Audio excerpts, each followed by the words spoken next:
Semaine 5, psaume 23. Bonjour et bienvenue à Dieu au quotidien, notre série d'études méditatives sur le livre des psaumes. Nous en sommes au 3e jour de notre 5e semaine et allons étudier ensemble le psaume 23. Lisons-le ensemble en entier. L'Éternel est mon berger. Je ne manquerai de rien. Il me fait prendre du repos dans des pâturages bien verts. Il me dirige près d'une eau paisible. Il me redonne des forces. Il me conduit dans les sentiers de la justice à cause de son nom. Même quand je marche dans la sombre vallée de la mort, je ne redoute aucun mal, car tu es avec moi. Ta conduite et ton appui, voilà ce qui me réconforte. Tu dresses une table devant moi, en face de mes adversaires. Tu verses de l'huile sur ma tête et tu fais déborder ma coupe. Oui, le bonheur et la grâce m'accompagneront tous les jours de ma vie, et je reviendrai dans la maison de l'Éternel jusqu'à la fin de mes jours. Le psaume 23 est l'un des psaumes les plus appréciés des croyants. C'est aussi l'un des chapitres préférés de toutes les Écritures. C'est un psaume que l'on peut aborder de multiples façons. Aujourd'hui, je voudrais vous parler de la façon dont il nous indique où trouver le repos dont nous avons besoin. Vous connaissez sans doute ce psaume. Je voudrais prendre le temps de réfléchir avec vous sur chacun de ces versets et vous encourager à agir selon les vérités et les promesses que nous allons découvrir. Croyez-moi, si vous prenez quelques instants pour mettre en pratique ce que dit ce psaume, votre attitude envers Dieu et ce qu'il fait pour vous changera et vous rapprochera de lui. C'est pourquoi c'est l'un des passages les plus populaires de la Bible. Ce n'est pas qu'il soit sentimental, c'est qu'il est puissant. Ce psaume peut vous transformer, même en quelques instants. Il apporte des réponses spirituelles aux questions profondes que nous nous posons. Il nous indique comment trouver le repos. En dégageant les points forts de cet hymne au divin berger, nous allons parler des 6 façons de trouver le repos pour notre âme. Premièrement, nous dépendons de notre berger. Pour trouver le repos pour notre âme, nous devons regarder sur quoi il repose. L'Éternel est mon berger, je ne manquerai de rien. Il me fait prendre du repos dans des pâturages bien verts. David le savait personnellement. Il pouvait dire « mon berger ». Le Seigneur n'était pas seulement un berger pour les autres au sens théorique du terme, il était un berger personnel et réel pour David lui-même. C'est parce qu'il est notre Dieu que nos besoins sont satisfaits. L'idée fondamentale derrière le rôle de Dieu en tant que berger est celle d'une bonté et d'une attention bienveillante.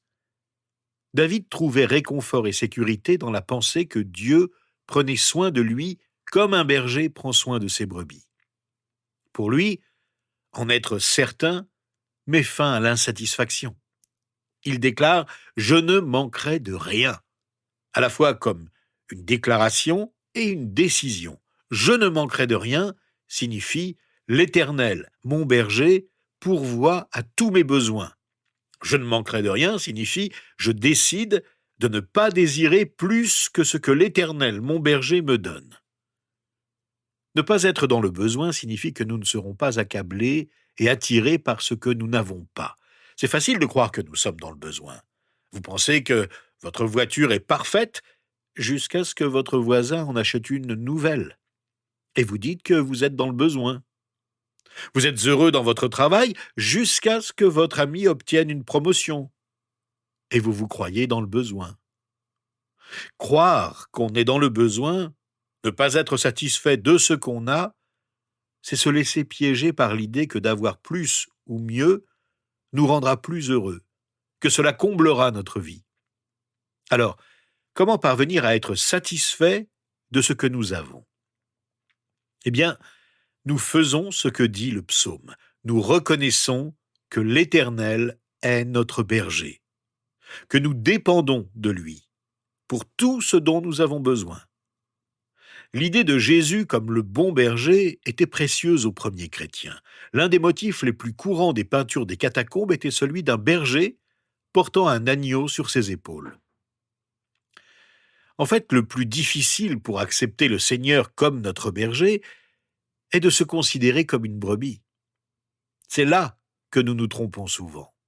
Nous voulons que Jésus soit le bon berger, et nous voulons être des chiens de berger. Nous voulons être le chien de berger qui aboie et qui contrôle, indiquant à toutes les autres brebis où aller. Mais la Bible ne nous compare pas à un chien de berger. Je suis une brebis qui a besoin d'un berger.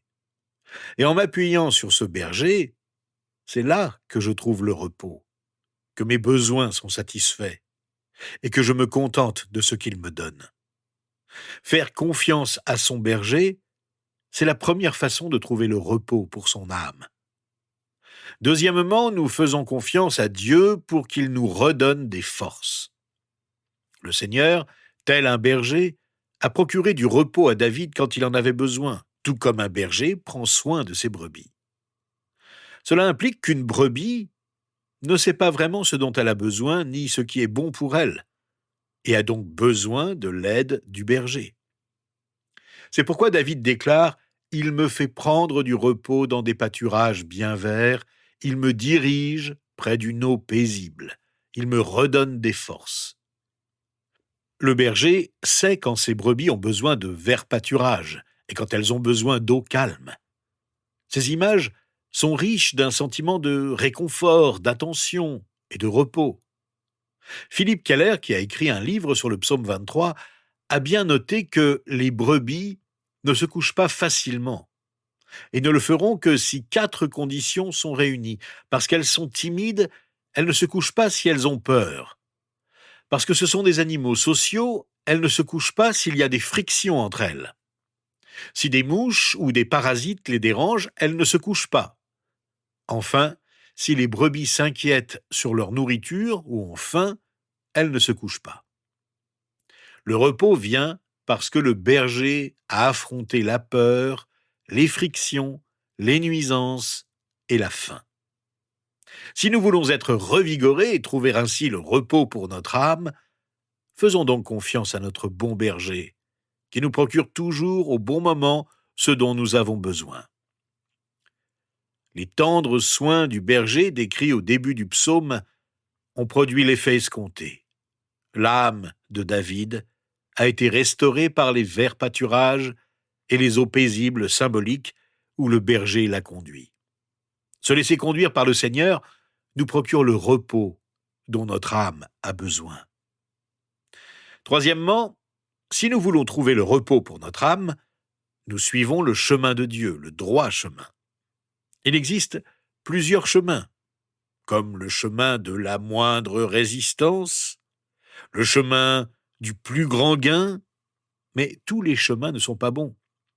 Tous les chemins n'apporteront pas le repos à notre âme. Voici celui que David a choisi de suivre. Il me conduit dans les sentiers de la justice à cause de son nom.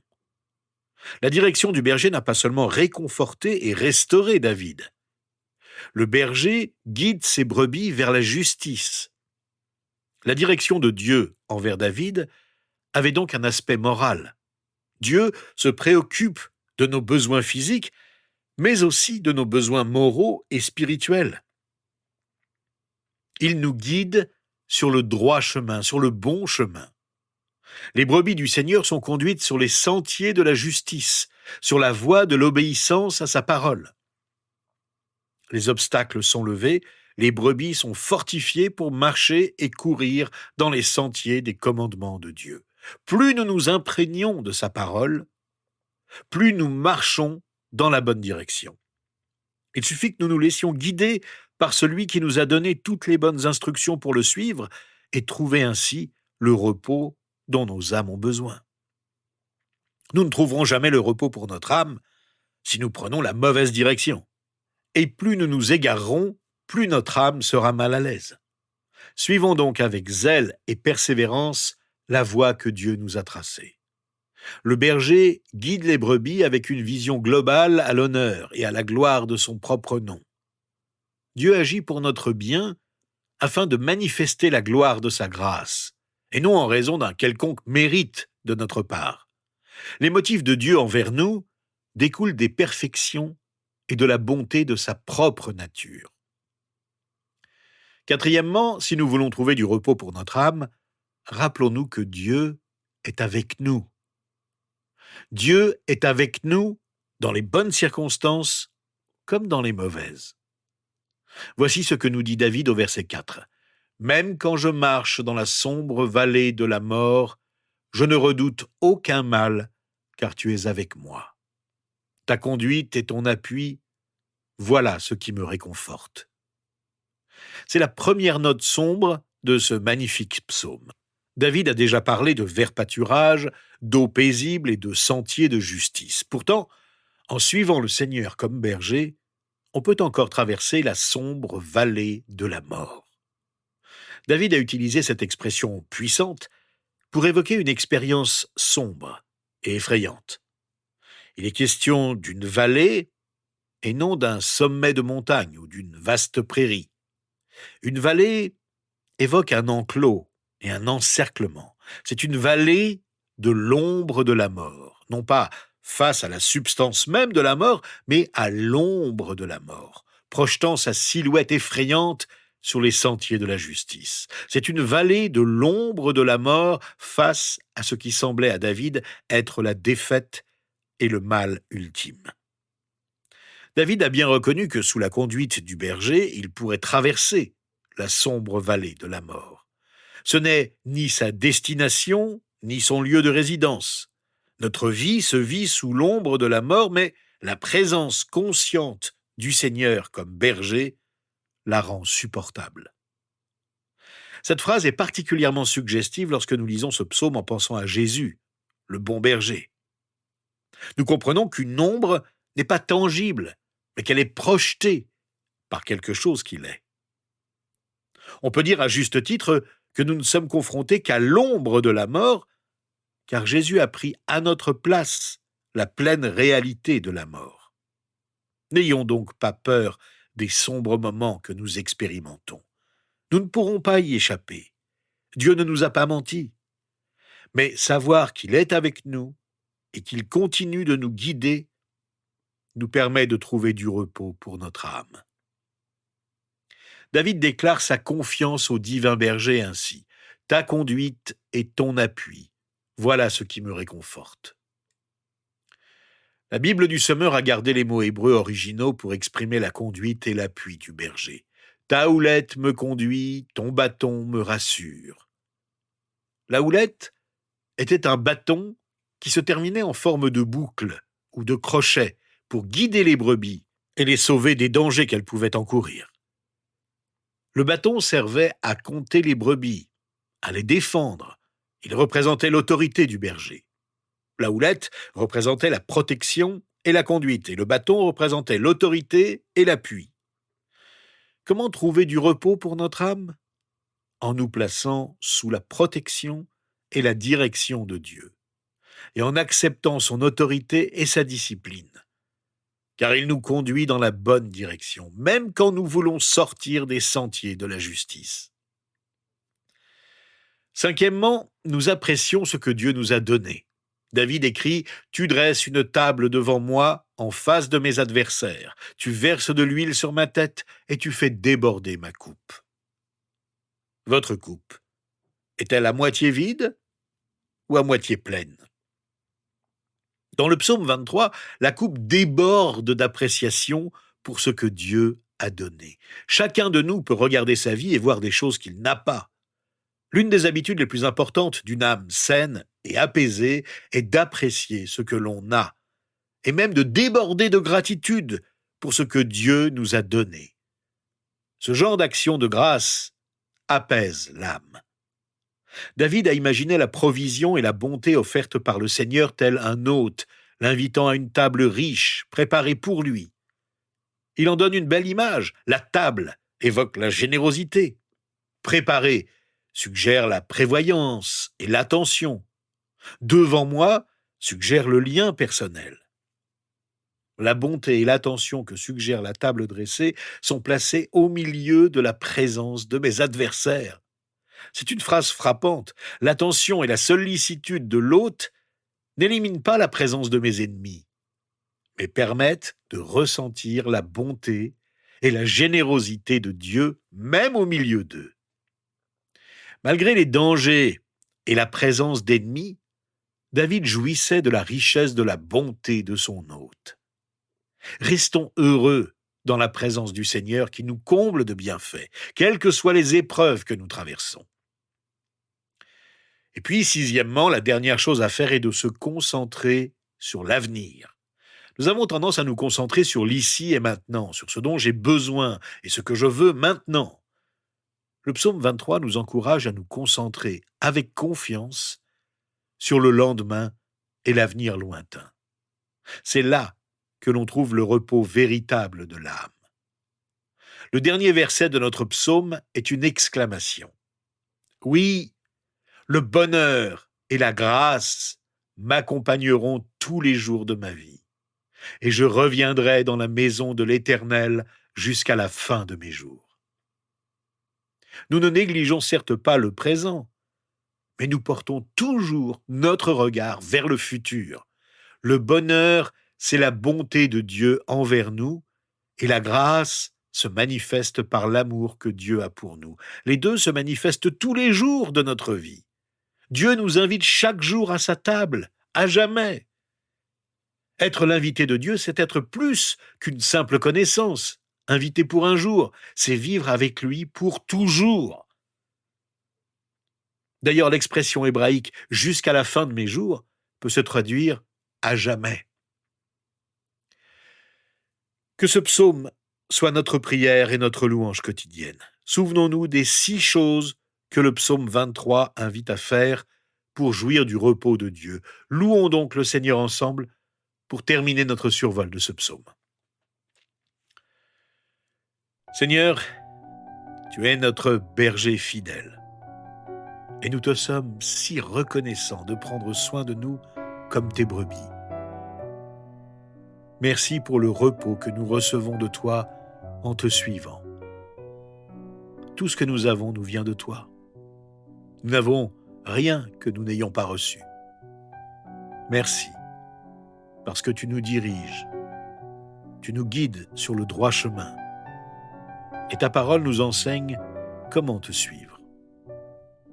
Lorsque nous nous sentons menacés par l'adversité, tu nous protèges. Quelle joie de t'appartenir.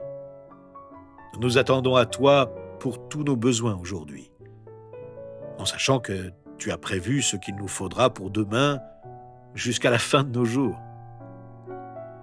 Nous te sommes reconnaissants de nous avoir invités à demeurer en ta présence. Merci pour l'intimité que nous pouvons vivre avec toi.